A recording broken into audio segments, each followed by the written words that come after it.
Hello, my name is Ann Purvis, and I am helping out with running the Strickland TFN Nature program, which has been running during this COVID crisis every Wednesday at from 12:30 to 1:30. This is the recording of our 8th week. The way the program runs is that each week the participants are given a nature challenge to do outdoors on their own sometime during the week to come. They then submit pictures and photographs which we share at the next meeting.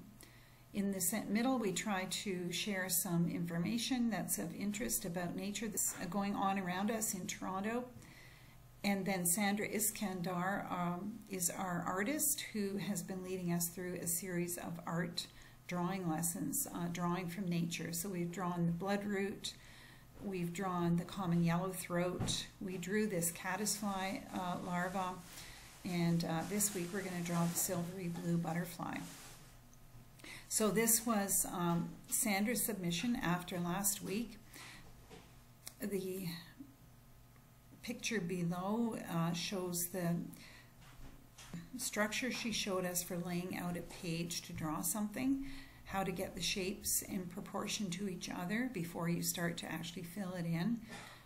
And her drawing, which she did, is just above there, and then her son Alexi submitted the drawing above that. Sandra told us that it took her 3 hours to do that much of the drawing and that she still wasn't finished. So she was encouraging us that drawing takes a long time, but it allows us to see a tremendous amount of detail when we are observing nature. So it's a very useful skill to learn.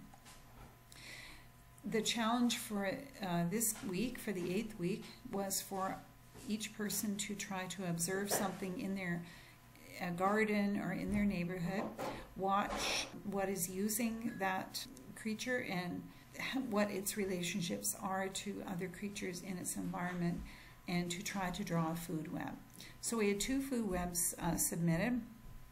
This one was by Daria, and Daria drew a butterfly which actually looks a little bit similar to the silvery blue, which we will be drawing later in the workshop. The silvery blue is using flowers. It's going to use flowers to collect nectar, but it also lays its eggs on legumes, so things like vetch, clover. It will lay its eggs. It's going to use plants for 2 different purposes. And then butterflies can be eaten by dragonflies. We've observed this. And the type of bird that could catch a dragonfly would be a swallow. I've seen that many times where a swallow has caught a dragonfly in flight. Then birds can be eaten by birds of prey. So a peregrine falcon could probably catch a swallow. But coyotes are quite famous for getting into the nests of birds, especially ground nesting birds. So thank you very much, Daria, for that. A second food web was submitted by Amara, and this shows us Amara actually drew the blue jay and then cut it out and pasted it on, which I think is a really interesting effect. She shows the blue jay eating grasshoppers. Blue jay is a seed-eating bird, but most birds do eat insects during the nesting season, so that's an accurate portrayal. And off to the side, she has a rabbit eating grass and then eaten by a hawk. This is actually a food chain that we see all the time in Toronto now. We have cottontail rabbits in all of our parks and ravines, and we have resident red-tailed hawks that are here the year round, hunting them. So thank you very much, Amara. Amara also submitted these drawings of hummingbirds, and she explained that she has learned how to see the shapes and to lay out her page as Sandra has taught us in our drawing workshop. So congratulations, Amara, that you've learned how to do that. And she used pencil crayons to get this effect, the colors. So these are pictures of flying squirrels submitted by Harrison, and he observed these on a tree out in front of his house. we can see that the flying squirrel has webbing between the front legs and the back legs that it uses to glide between one position that's higher than another. And it also has this wide flat tail that it can use as a rudder. It has these big bulging eyes because it's actually nocturnal. It starts to hunt at dusk, and it does forage on the forest floor as well for small creatures, but it won't, it's too dangerous for it to be out during the day when the hawks are out. So Harrison also submitted this photo of a wild turkey on their own property. And so the wild turkey is an interesting looking bird, and we had reintroduced into Ontario.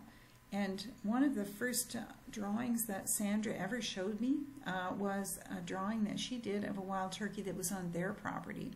And Alexi did a drawing as well, which is quite spectacular. Thank you very much, Sandra and Alexi.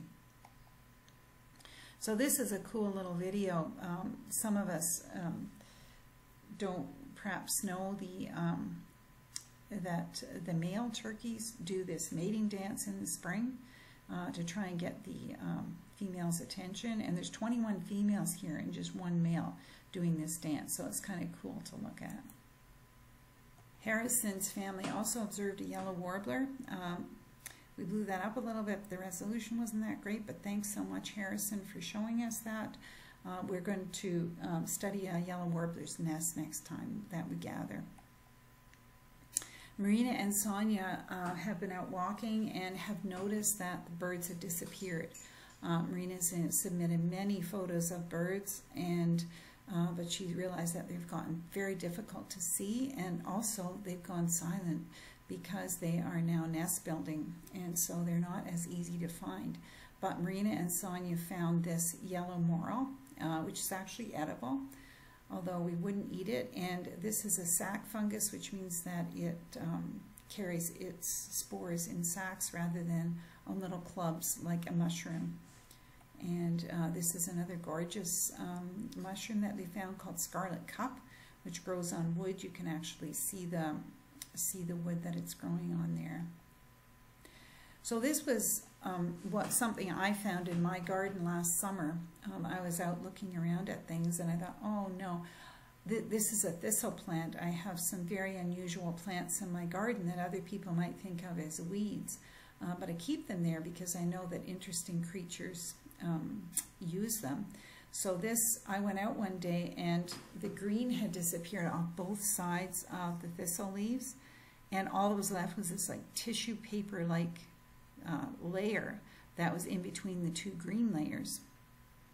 And I thought, oh man, my thistles are sick. I wonder what on earth is going on. And then I found this creature, yellow woolly bear, in there busily doing chewing away at the green, just the green layer, and leaving that thin tissue paper layer in between. So I was thinking about these pictures in terms of food webs, and I found out that woolly bears are actually quite well protected from predators by this fur, by these hairs, and some of them also make chemicals that deter predators from eating them. So I thought, so what are they contributing to the ecosystem? And then I realized that they turn into this gorgeous moth, which is also furry and pure white and quite spectacular. We know it's a moth because it has these lovely antennae, long feathery antennae. Moths fly at night, and they are food for bats and birds that come out at dusk like swifts. So, yeah. So this afternoon, our drawing project is going to be to draw the silvery blue, which is one of our early butterflies. And so the silvery blue has an interesting relationship with ants. Its caterpillar makes a nectar, a sort of a honey that ants like, and because the ants like this, they will defend the silvery blue caterpillar from all kinds of predators. So this next little movie is not about a silvery blue caterpillar. It is about another caterpillar that does this same thing, that has this same relationship. And we're just going to have a little look at this.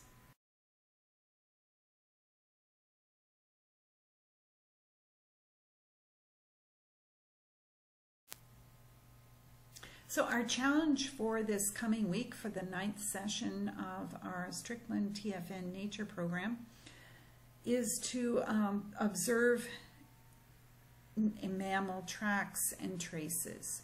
So look for evidence that mammals have been there, holes in the ground, footprints, gnawing on bark or wood, even twigs clipped off trees is evidence that porcupines or squirrels have been hard at work.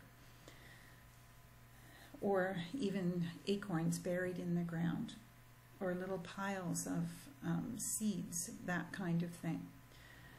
So as an additional opportunity or an activity that you can do, it's sometimes fun to make a plaster cast of an animal track. And this is remarkably simple to do. You can actually do it with leaves, as I've shown here, by mixing up plaster of Paris and just pouring it over a leaf. It's really very simple. But if you are so fortunate as to find a track in a sandy shore of a pond, then you can do the same thing that you would do with the plasticine mold, where you have pressed your object into the plasticine and then pour your plaster of Paris in.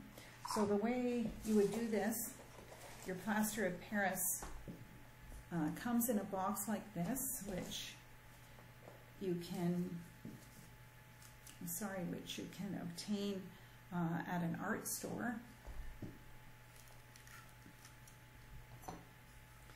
And you will just mix it up in a small tub, mix some up in a small tub to the consistency of porridge, roughly.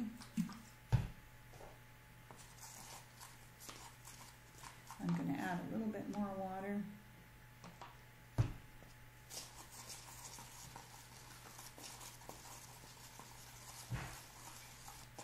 Till it's just like porridge or a thick stew or soup, pea soup or porridge, something like that.